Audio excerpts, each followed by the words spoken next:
What's a flea's favorite book? The Hitchhiker's Guide to the Galaxy. Happy Valentine's Day! I made a post containing all my favorite romance/feel-good book recs on Instagram, and apparently I'm not the only one who doesn't want to see only this type of content in her feed today. Almost 40 of you voted that we had a dark twist to the celebration, so on that same post you can also find a master list of thrillers, horrors, and mysteries that I love. You know, you gotta cut that love down at the root. Even better if it was an axe. Anyway, Crime and Punishment, that was an elite reference. Only maybe like a quarter of the people who watch this video are gonna get it. But okay, the book. I'm going to watch the movie later because damn, I'm going to go see I'm going to go crazy and Google all the lectures and go completely wacky trying to find as much information possible. I'll give it to you sometime, eventually. Probably in like 3 months, but I'll be here because Dostoevsky's masterpiece deserves the effort. What is it about? I'll read from the Goodreads description so I don't accidentally spoil anything. Raskolnikov, a destitute and a desperate former student, wanders through the slums of St. Petersburg and commits a random murder without remorse or regret. He imagines himself to be a great man, a Napoleon, acting for a higher purpose beyond conventional moral law. But as he embarks on a dangerous game of cat and mouse with a suspicious police investigator, Raskolnikov is pursued by the growing voice of his conscience and finds the noose of his own guilt tightening around his neck. Only Sonia, a downtrodden prostitute, can offer the chance of redemption. For a start, Crime and Punishment is super approachable.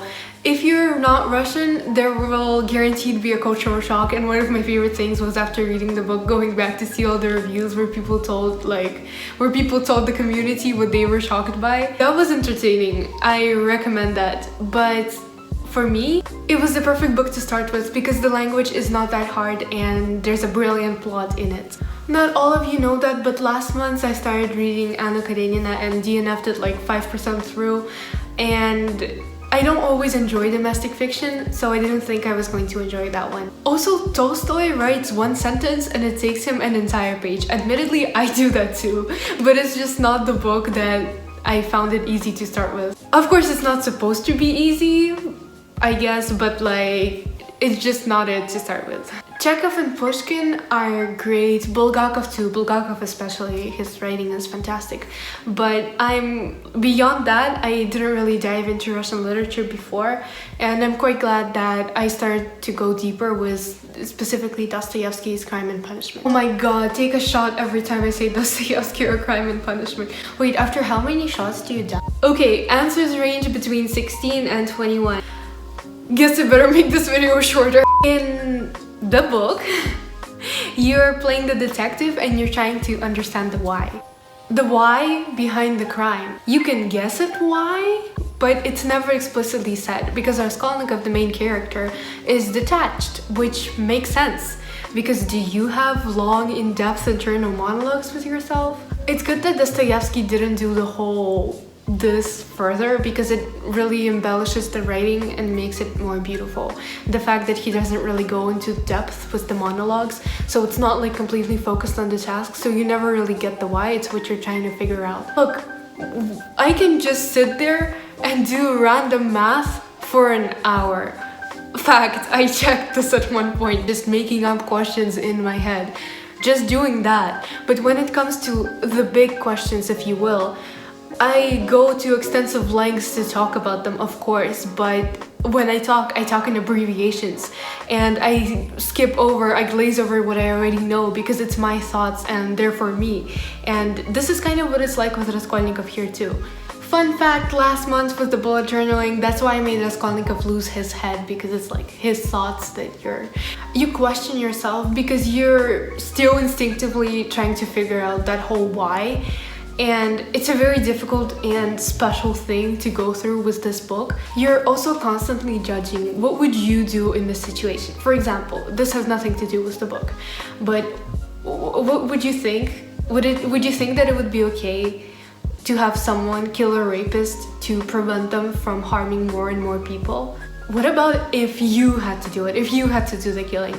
It's questions like these that the book constantly tosses at you, questions about the greater good, if you will. When is it no longer right to do what's best for anyone? What is the lesser evil, if you will? It's these kind of questions. And Honestly, it's these kinds of questions that help you figure out yourself. It's not personality tests, it's not self-help books, it's these kind of books. The ones that leave space for you to think about yourself comfortably while specifically going deeper into the questions that the author wants you to think about. It's not just the questions that arise from this intricate plot, it's also the dark things the plot includes that adds a certain level of spice to this classic. Dostoevsky really focuses on how one person's decisions are impacting everyone, but beyond that he also focuses on humans. He focuses on men and on women, on suicide, on Russian society in general, on mental and physical pain. And St. Petersburg around the 1860s, with Raskolnikov we perpetually see these streets filled with poverty. I particularly like the focus on women and the measures and the sacrifices that they're forced to make in the novel. Let's talk a little bit about Sonia then, the female MC. I could literally make a whole video talking just about her. She is such an interesting character to study. Strong ethic principles, she is the diametrically opposed idea. Full of connotations and mystery, the reader finds themselves holding their breath when she's together in a room with Raskolnikov, even more so than when she's alone by herself. Because of the spark that they have, she is intelligent, she is remarkable, she is altruistic in her movement. Altruistic and skilled in her actions, she incites change. Whenever we encounter her in the novel, the power she holds, the influence she wields on everyone around her, we stand. What an icon. Raskolnikov also becomes a more exciting person when he's around her. The change that they make on each other, it's hard to put into words, but you physically feel it. Notable things are the duality that Raskolnikov holds while he's constantly walking this good-evil thing, and of course who Raskolnikov is and what he represents. He's this extremely self-confident law student that suffers greatly after the crime has been committed, and it's in his head that the reader is forced to suffer through the repercussions of what happens next. Key thing about him is this: you can hate Raskolnikov for what he's done, but secretly you're rooting for him. Not to justify murder, but it's something in the writing, it's in the story, and just the fact that I'm mentally condoning this right now raises the question of, can you rationalize this act? Can we really just say it's okay and move on with it? Who are you, who are we to do this and to get away with it?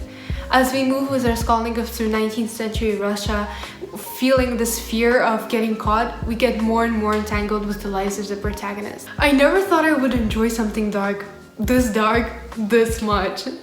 Okay, and we're just going to pretend a little life never happened, and I know I talk about it a lot, and I'm guessing it's going to be the same thing with Crime and Punishment from now on. Also, not a spoiler, but just a little tip, the resonations with the pandemic at the end of the book, they were so chilling. For a second I thought it was a whole different book altogether. As you can see, I love this book 5 stars, but there were of course things that could have been improved, and I feel like it's necessary to point them out to you before you pick up the book, which hopefully I can let you to do. Okay, so first, definitely snip some chapters, and like, I feel like you should do this, but at the same time I feel like you shouldn't do this.